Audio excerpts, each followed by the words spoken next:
By this point, if there was still ever any doubt that the community wasn't being put first when it came to the future of this game, I think this developer letter in particular kind of put that to rest. What is going on, ladies and gentlemen? Welcome back to another Dragon Ball Gekishin Squadra video, and we are officially here with what I guess you could call our pre-season patch update for season 2 of Gekishin Squadra. Developer letter number 3 officially dropped on last night's reset, and I'm not gonna lie, I took a little bit of a sneak peek. I took a little bit of a gander at this one because I was excited for this season, and let me tell you, I think you guys are gonna really love this one. They are absolutely listening. Toshi and you, I cannot salute them enough, and the rest of the developer squad as well. But without further ado, ladies and gentlemen, let's hop right into developer letter number 3 update info for season 2 of Dragon Ball Gekishin Squadra. So as always, we'll go through this list in its entirety, and I'll kind of go back and point out some key things that I feel like are really significant. So as always, thank you so much for your continued support of Squadra. In this developer letter,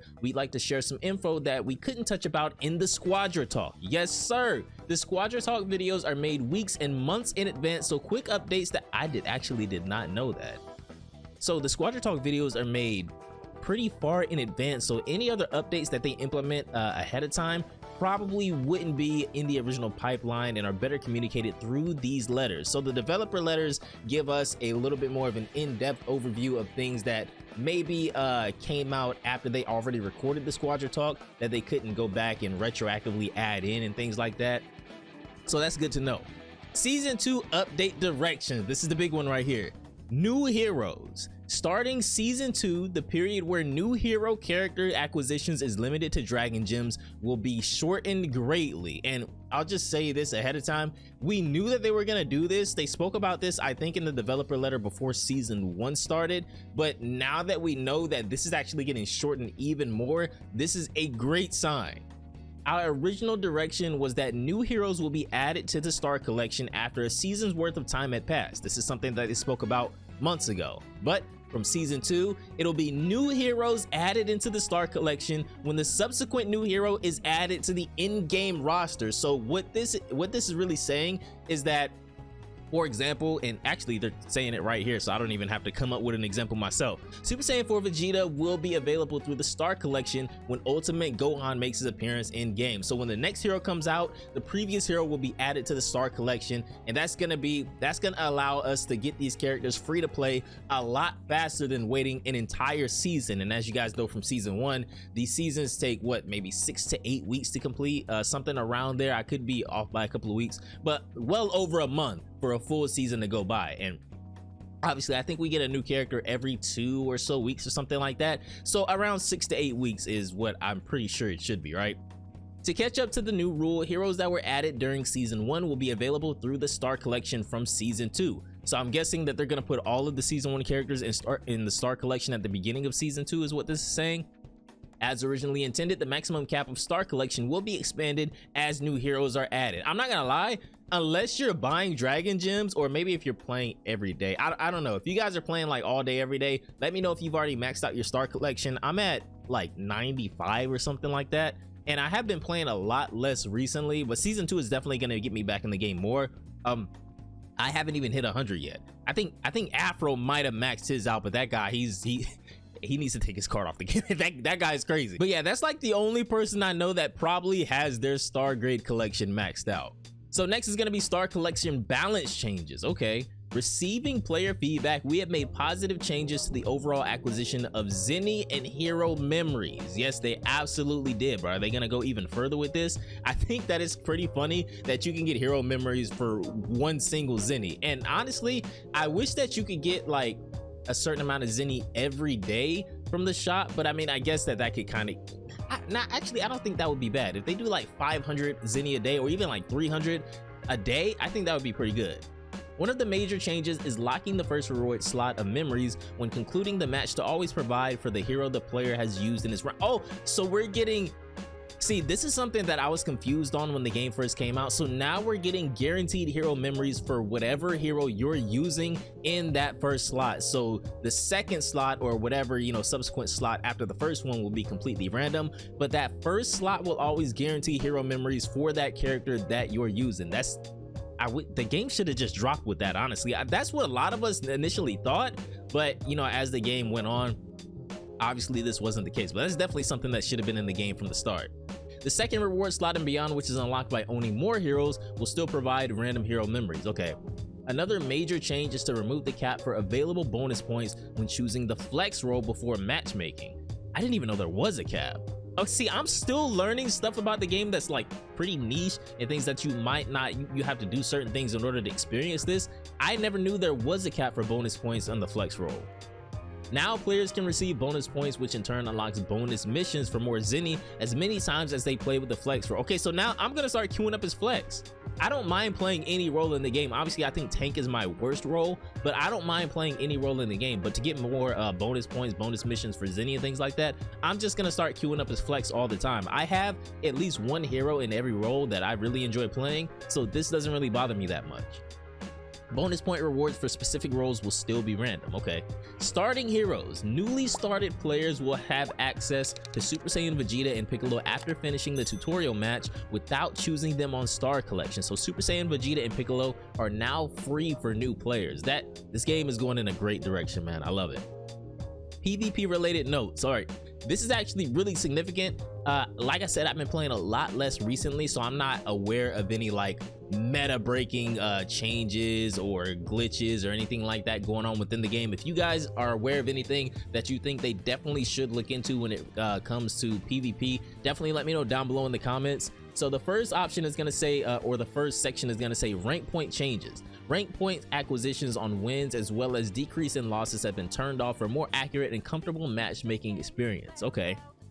Regarding AFKs and disconnects, this is something that we all knew that they were going to have to address this again eventually, because I still to this day, even in A ranks, get games where people just go AFK from the start, or they'll, you know, maybe get mad or something mid-game and go AFK, and then that just ruins it for us.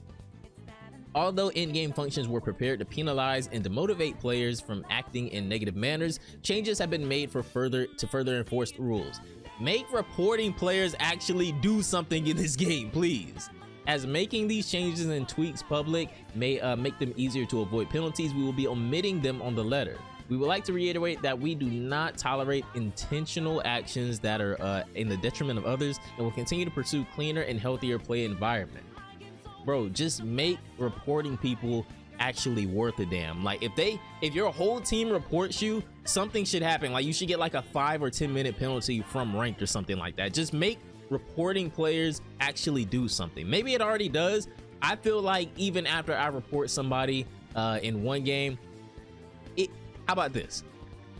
If they don't get banned for a certain amount of time off of one report, just automatically block them from me queuing up on their team again for like a day or something like that. I think that's pretty fair. If the report isn't gonna like cause them to not be able to queue up again for a certain amount of time, at least make it so I don't have to queue up with them again for a little bit.